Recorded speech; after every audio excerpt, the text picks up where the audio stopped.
Look, I got one more thought I wanna share with you guys. You know what I'm sharing? Not many will share with you, but let me share this with you. You know where attention is, energy flows. You see, where your attention is, energy flows. So, where are your attention today? What are you focused on a daily basis? What thoughts is taking your attention? Because those thoughts that's taking your attention will ultimately create your reality. You see?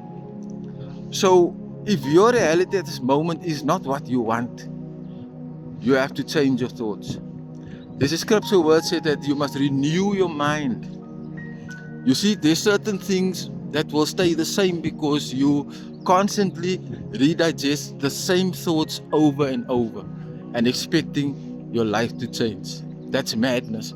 Your life will never change until you change the direction, the attention of your thoughts. You see, there's a thing as God-directed thought.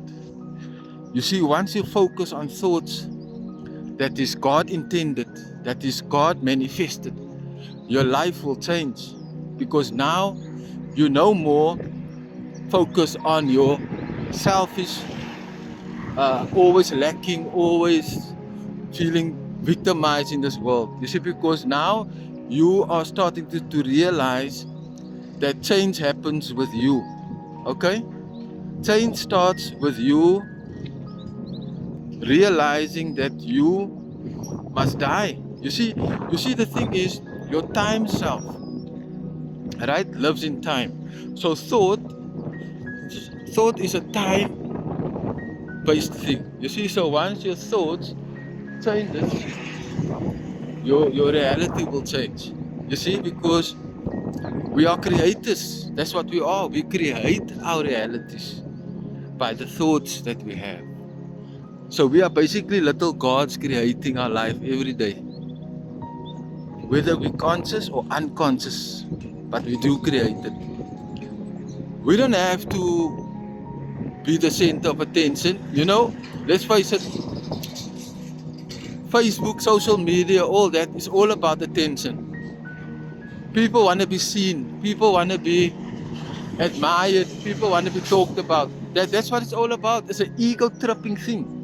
That's why I don't put my face on here. I don't want me to be glorified, the me of who I think I am. No, it's not about me. I'm just doing this for the fun of it, because I like doing this. I like to share my thoughts, you see, but I don't want to be the center of it, you know? So what I'm saying with that is that, unfortunately now I've lost my train of thought. But anyway, guys, stay blessed. I'm just sharing my thoughts, okay? I'm out.